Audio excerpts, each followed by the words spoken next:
Why the most dangerous men never chase. It's not the man who runs that unsettles you. It's the one who watches you leave and doesn't follow. Something in you expects pursuit. You mistake it for care, because that's what the movies taught you, because that's what your fears negotiated in private. When he does not chase, a quiet ledger appears. What are you worth, without the spectacle of someone sprinting after you? The question doesn't feel philosophical. It feels like a blade held against the throat of your story. Chasing is a public oath that says, "You have jurisdiction over me." To chase is to concede that the center of gravity belongs to someone else. It's a ritual of surrender, disguised as romance, as loyalty, as good business. The body knows it. It leaks urgency. It throws you forward because standing still would require you to accept the possibility that some doors will close without burning the house down. We don't fear loss. We fear the version of us that surfaces if loss doesn't respond to our performance. Watch the stage. People provoke movement like pyrotechnics. A pause invites a test. If you cared, you'd come. They say it with silence, with a dropped message, with a sigh that can be heard from a continent away. The summons is never straightforward. Straightforward asks and accepts an answer. A summons tricks you into proving your devotion by abandoning your position. And you do it because the story of being the one who stays while someone else walks away tastes like failure in a culture that confuses motion with meaning. Dangerous men don't confuse the two. Dangerous doesn't mean cruel or violent. It means unpurchasable, hard to reroute, expensive to access. They don't chase because movement is the one thing you do not outsource if you intend to remain sovereign. They understand what motion reveals. To move for someone is to place them on your map. To run is to redraw the map with their name at the center. There is a way to walk toward what you love without erasing the lines that keep you intact. But running ignores the lines entirely. It is a trance. Consider how predators are misunderstood. We imagine teeth, blood, rage. The truth is economy. The apex does not sprint for every sound in the grass. It waits. It studies wind. It knows that energy, squandered, is territory surrendered. The truly dangerous are custodians of their fuel. They don't move because you created a windstorm. They move only when reality, not drama, demands it. This isn't ice in the veins, it's governance. There is an older script lodged under the ribs that tells you chasing is noble. It was written the first time someone important withdrew to test the temperature of your hunger. You learned to run toward the disappearing figure to keep the world from becoming winter. The world did not end because you ran. It ended because the running became the condition for warmth. Dangerous men outgrow that contract. They let your winter arrive if that is what your weather insists on being. They build their own fire, not a hallway of drafts. In social rooms, you can chart the force field. The man who doesn't chase draws attention without taking any. He stands like a doorway that does not swing just because hands touch it. Not locked, not open on demand. A door with the standard people. Call it arrogance because they find their reflection in the glass unflattering. They call it apathy because they're used to nervous animals coming when whistled. But the air around him is not contempt, it's calibration. He does not spend himself to fix what silence can teach. Negotiations expose this with brutal clarity. The one who must have the deal runs laps around the table. The one who can leave without theatrics sets the price. In love, too, the economy holds. The person who will always chase eventually buys the privilege of being ignored. Intermittent rewards become the dealer, and you become the customer, pawning dignity for hits of validation.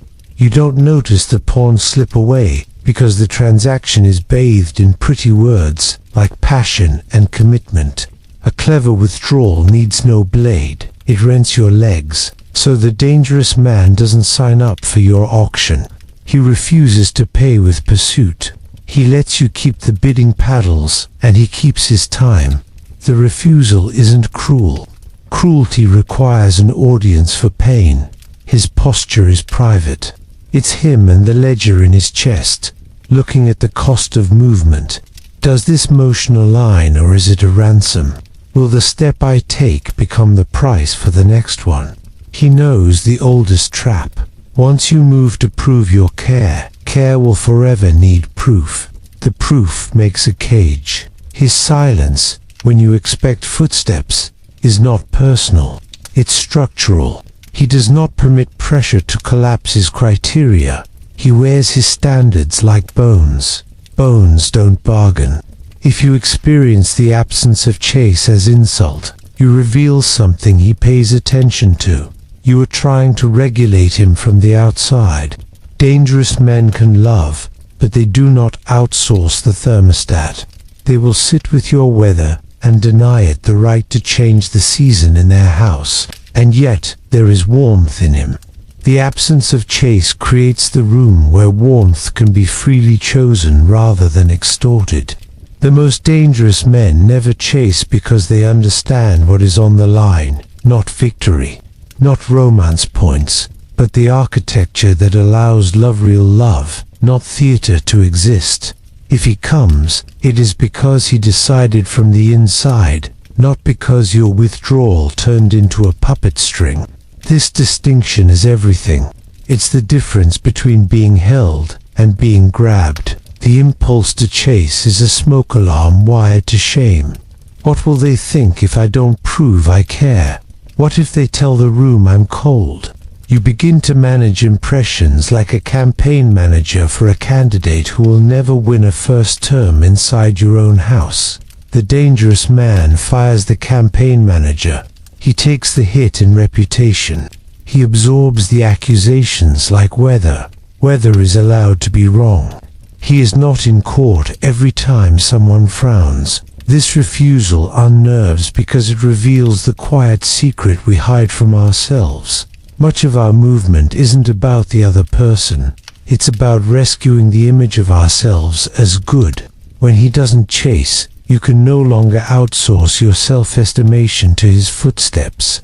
You have to sit in the room with what you think you're owed, and with why you think you need someone sprinting after you to keep believing you exist. He gives you that room because he will not lease his legs for your proof of life. There's a geometry to status that everyone senses but few name. Mass attracts, heat dissipates. The chase radiates heat and loses mass. He understands the physics. He condenses. He chooses gravity over glare. People orbit not because he calls them but because he has weight. Weight is the result of countless refusals to spend yourself to buy appearances. It is born in solvency, emotional, morale, temporal. You cannot fake solvency. You can only audit yourself into it. If this sounds cold, it is only because most rooms are humid with need. In humidity, a dry climate feels like an insult. But dryness is what keeps a structure from rotting. The man who doesn't chase knows rot when he smells it. He won't build on it. He will offer you shelter if you don't insist he pull the walls down to drag you inside. If you want him, you walk. If you don't, you don't. He will not add his running to the worship of your threshold. Danger is not his aim. It is his side effect. He is dangerous to the invisible economy that runs on panic and spectacle. He is dangerous to scripts that require a defendant. He is dangerous to anyone who confuses love with leverage. He is a threat to the tax collectors of urgency who police access with emotional fines. You cannot enforce those codes against someone who refuses to drive on your roads. He builds his own. They are quieter. They lead away from crowds. They do not loop back to the marketplace, where your price rises with every step he takes. You want to call it cowardice when he doesn't chase. That's easier than conceding the mirror he hands you. Cowards rush to fix how they are seen. Cowards run toward a closing door. Afraid, quiet will write their obituary. He allows the obituary to be written, folded, circulated. He has no objection. He has a life to live that doesn't require him to attend every funeral where a version of him he never authored is buried. This is why the most dangerous men never chase. They know the cost of the sprint. They know the life you spend trying to keep proximity from translating into permission. They know that somebody must be the climate that cancels the ransom culture we learned as children. Come now, prove now, run now. They opt out.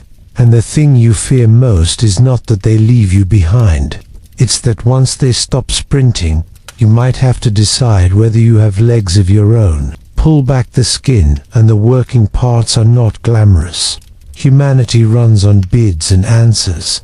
A bid is a request for regulation. Regulate my fear, my status, my story. Chasing is the premium service. It says, I will regulate you at a loss to myself. It binds you to a market where you must continue offering this service to keep your value from crashing. The moment you pause, the market punishes you with accusations. You've changed. You're distant. You never cared. These are not observations. They are price controls. The unreachable posture threatens those controls because it reroutes the power grid. It refuses to supply energy on demand. You can see the panic in small acts. The double text laid like bait. The deliberately delayed reply. The sudden coolness designed to produce a sprint. These are levers that only work on men who need the machine's approval to feel alive. The dangerous man knows this machine. He dismantled it when he realized how easily his hunger could be met with salt. The unconscious motives are neither noble nor monstrous. They are mechanical. Anxious hearts chase to avoid the mirror of abandonment. Avoidant hearts withdraw to summon the validation of pursuit without paying intimacy. It's a seesaw sold as a waltz. Each believes the other is the problem. In reality, both are negotiating with ghosts. The dangerous man doesn't join the seesaw. He notes the pattern. Your withdrawal isn't a boundary. It's a price increase. His restraint isn't a test. It's a refusal to buy inflation. Power dynamics live in tempo. The manipulator accelerates. Hurry disables scrutiny. You respond fast and you are trapped. Slow the tempo and you ruin the spell. The dangerous man changes time. He introduces latency like a boulder in a river. The water must go around it or become still. The most common criticism of him colders, a protest against his control of tempo. People want their spells to work. They call gravity evil when their flight depends on the suspension of it. Self-deception oiled this machine for years. I chase because I am loyal. Sometimes true. More often, loyalty is a mask for craving. I pursue because I am romantic. Sometimes true. More often, romance is a theater built on the fear that without drama you cannot be chosen. I go after what I want. Good. But what if what you want isn't the person, but relief from the electric fence in your chest every time someone faces the door? The dangerous man neuters the fence by refusing to run toward it. He absorbs the shock and watches it lose charge. He is accused of games because people cannot comprehend integrity that doesn't respond to guilt. Games require scorekeepers. Integrity requires a ritual few perform. The refusal to move for the wrong reasons even when the reasons are braided with praise. This is where cold power grows, in the courage to sit with misunderstanding while refusing to sell your steering wheel for applause. He won't validate your panic with motion. He will validate your reality with presence. If you bring reality, the architecture of chasing belongs to markets, not love. Scarcity is advertised, then relief is sold. Withdrawal creates a trench. Your sprint fills it with bridges built from your dignity. This is why sellers of attention prefer to make you chase. Lovers who are sellers make chasing their quality control. The dangerous man buys nothing from that shop. His love is expensive because it cannot be purchased with panic, only with patience. He doesn't price himself out. He prices manipulation out. There's a difference. One is vanity, the other is hygiene. Consider the sleight of hand of moral blackmail. If you cared, you would fight for me. Translation: surrender your self-governance to my conditions. The dangerous man's answer is an absence. He does not attend that hearing. He does not deliver orations on care. He lets time perform the autopsy. If there is a body, it's not love. It's a contract that couldn't survive scrutiny without the oxygen of performance. Without the spectacle, many relationships die quietly and mercifully. Behavioral patterns reveal their teeth when you stop feeding them. The provocateur who dangles disappears when the dangle yields indifference.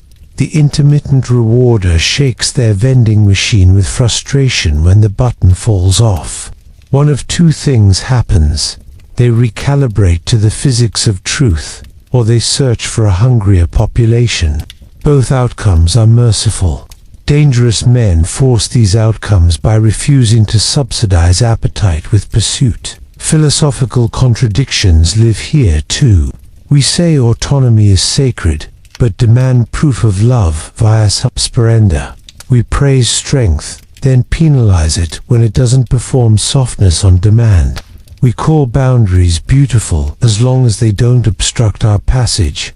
The dangerous man doesn't argue with these contradictions. He simply insists on consistency in his jurisdiction. If autonomy is sacred, he will not desecrate it to make you feel holy.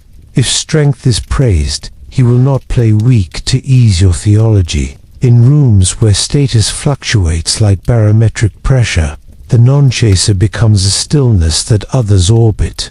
Stillness refracts projections. People see hostility where there is only neutrality, arrogance where there is only self-respect. That misreading is useful. It exposes who needs immediate compliance to perceive you as humane. He logs these findings without drama. Empathy remains. Access changes. In business, the principle translates without translation. The power to walk away is the only leverage not counterfeited by optics. Everything else can be staged. The firm handshake, the strong eye contact, the slick deck. People perform power by learning the choreography of those who have it, then fall apart when asked to leave the dance floor without pleading. The dangerous man can leave because his balance sheet wasn't pegged to this deal. He built redundancy into his soul. He isn't trying to be rescued by anyone, yes. This devastates negotiators who trade in desperation. In intimacy, non-chasing exposes desire in its cleanest form, not hunger that annihilates standards, but hunger that obeys them. You can want someone fiercely and refuse to sprint when sprinting turns your want into worship. The dangerous man can feel like a paradox because he burns hot and moves slow. The slowness reads as cold to those who equate speed with sincerity. It reads as depth to those who can take their coat off without asking him to light the sun. Hidden architecture supports this. The ability to tolerate uncertainty. The ability to be misread without trying to correct the narrative. The refusal to enter rescue missions that masquerade as connection. He cannot be coerced by time limits. He cannot be made to prove his care with action that contradicts his compass. He is loyal to outcome over optics, meaning he will take the ache of your disappointment to preserve the spine of the relationship. Bones don't apologize for being bones. The dangerous man's posture is not stuntman minimalism. He doesn't starve himself of expression. He starves the system that converts his expression into handcuffs. He laughs, but not to reduce tension someone else created to harvest an apology. He speaks, but not to turn his voice into a string tied to your finger. He leaves, when he leaves, without slamming doors for emphasis. The silence isn't a weapon, it's the absence of theatrics. That absence is lethal to manipulation, because manipulation needs theater seating. Ask yourself why a culture drenched in immediacy fetishizes the chase. It isn't love, it's proof. Proof that you matter enough to reorder someone's priorities. Proof that you are protagonist, not passerby. Proof that you can summon. This is religious in flavor. The dangerous man has no altars. He will kneel, but only to the God that doesn't change his commandments with your mood. You can invite him into a church. He will pray with you. You can demand he worship you. He will go home. If you believe this is cruelty, you will stop reading him at the surface. Underneath, there is a suspicion he refuses to feed, that your worth evaporates if not chased. He refuses because he has seen the cost of building love on that suspicion. It breeds addicts. It breeds tyrants disguised as damsels. It breeds men who run until their knees give to avoid the quiet labor of carrying themselves. He would rather be feared as cold than loved as rescue dog. The most dangerous men never chase because they choose to live beneath a law impersonal enough to protect everyone. Consequences. If you withdraw to control, you lose him. If you make him prove himself with panic, you will learn what life feels like without him. If you approach with sincerity, he becomes a shoreline that doesn't vanish when told to. The law is blunt and merciful. Reality over theater. Some call that cruelty because they have only ever been loved inside theaters. The deeper truth is impolite. The refusal to chase is not about superiority. It is about grief. Once he chased, he learned what it cost. The erosion of self that begins with tiny compromises performed as gestures of love. He negotiated against himself until his voice sounded like a salesman pushing a product he no longer believed in.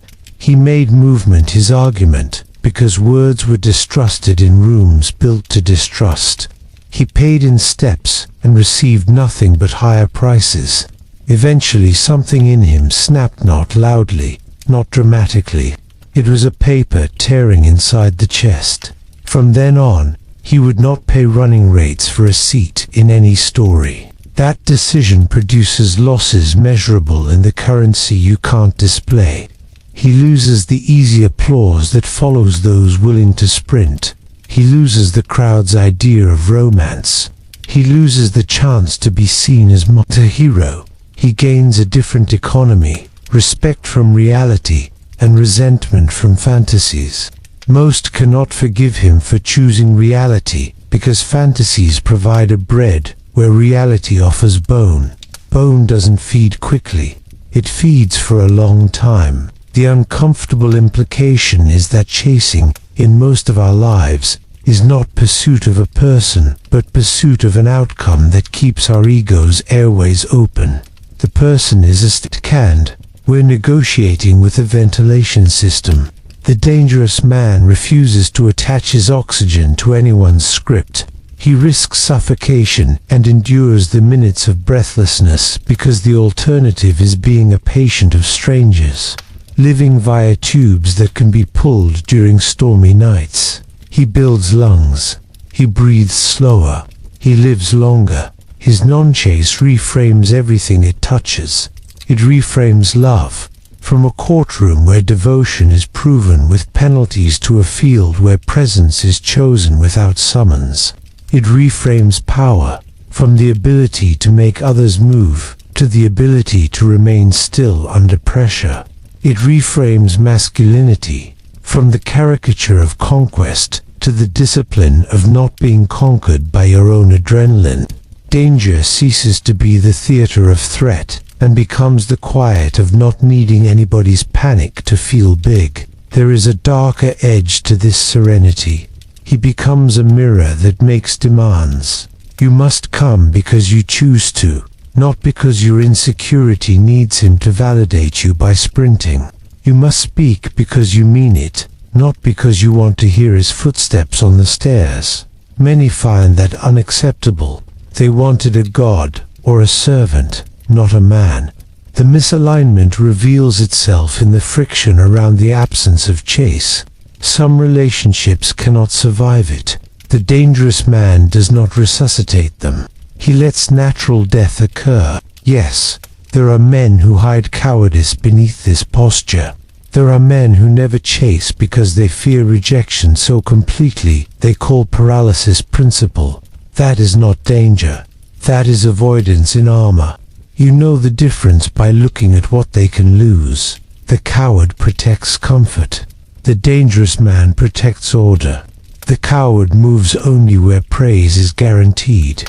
The dangerous man moves where principle requires and absorbs the cost without press releases. When love meets such a man, something sobering happens. Games end early. Tantrums age out. The weather shrinks to climate. If you leave to test him, you will discover that tests don't interest him. If you threaten to tell stories about his coldness, you may. He is not in the room where your tribunal convenes. If you come without theater, his warmth is not the bloodless temperature you feared. It is a steady burn that doesn't flare to perform nor flicker to punish. In a world of matches, he is a hearth. This rearrangement invades work, too. Teams stop rewarding noise because noise isn't paid with movement. Bosses who traded in emergencies learn that now is not an argument, it's a label. The man who doesn't chase trains the room to escalate only reality. Meetings become duller. Results become heavier. He does not thrive on dullness. He creates it as an antidote to chaos. Dangerous men are often accused of being boring by people addicted to arson. They are boring in the way structures are boring. Until the fire comes, the most unsettling revelation for those who cannot tolerate this posture is that they never wanted him. They wanted the feeling of being followed. Without chase, they must discover what they want in terms that can be spoken in daylight. Many discover hunger they had never named. Others discover there was nothing there but spectacle. The dangerous man, by refusing spectacle, frees them to put names on their appetites or to leave. Either is mercy. He is not the hero of their journey. He is the end of their detours. He is not impervious to pain. He hears the door close and counts the beats. His heart stumbles. He reads the messages that weaponize concern and rests his hands where they cannot answer. He feels the pull in the tendons of his old running legs. He lets the ache pass through him like weather across a mountain. Not because he enjoys stoicism as a brand, but because he knows how quickly a single sprint reactivates roads he spent years closing. He protects his map. He pays the toll in silence and a narrowed circle. He becomes expensive because the cheap versions nearly killed him. There is a mercy in being expensive. The people who pay it are those who can afford themselves. They arrive without debt collectors. They don't need him to cover a balance accumulated in childhood. They don't confuse his stillness with neglect or his boundaries with warfare. They knock, he opens, they enter. Nobody runs. The room does what rooms were designed to do: hold, shelter, refuse to interpret thunder as divine anger.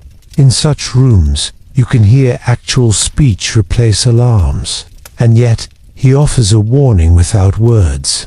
If your love requires him to abandon his station, your love is a ransom note. If your respect depends on your ability to summon him, your respect is a leash. If your friendship needs constant chase to feel alive, your friendship is a hospital that thrives on relapse. He will not be your ambulance driver. He will be the quiet paramedic who shows up when you actually bleed. Otherwise, he will be at his table, eating the food he cooked with the time he saved, not running. The principle under all of this is almost embarrassingly simple. What you chase declares itself scarce. Once declared scarce, it becomes expensive. Once expensive, you will sell yourself to afford it. The most dangerous men never chase because they refuse to sell themselves. They won't fund gilded cages. They won't finance illusions. They won't subsidize stories where love is measured in mileage. They choose to be a place, not a pursuit. So the question returns to you. Stripped of romance and clothed in math, who makes you run? And why do they have that right? What cost are you paying in steps that could be spent building something that stays? Which alarms in you are wired to other people's switches? The world will not stop placing its fingers there. The world profits from your sprint. You will look like a hero until your breath fails, and the room replaces you with a fresher runner. The man who never chased looks like a villain until the fires go out and the building remains. Stand at your own door sometime when the urge to sprint climbs your throat. Feel the doctrine in your bones that says running is love and pausing is cruelty. Put that doctrine on the table and ask it a question it cannot answer. If I must run to keep you, what does keeping me mean? If I must chase to be seen, what are you looking at? If I refuse to move and the connection dies, did I kill Aitor? Did I simply stop performing CPR on a story that couldn't breathe without sirens? The last image is simple. A corridor, a figure walking away. Your feet tingle with the old electricity. The air fills with every script you've ever been sold about urgency and virtue. You place your hand on the frame and do nothing. Not a punishment. A decision. If they turn, they turn. If they go, they go. Your heart thunders, then quiets, like a revolution ending without gunfire. Somewhere, a market loses a customer. Somewhere else, a home gets its walls back. And in the rare silence that follows, a question hammers softly. If you stopped running, what, exactly, would you finally be able to hear?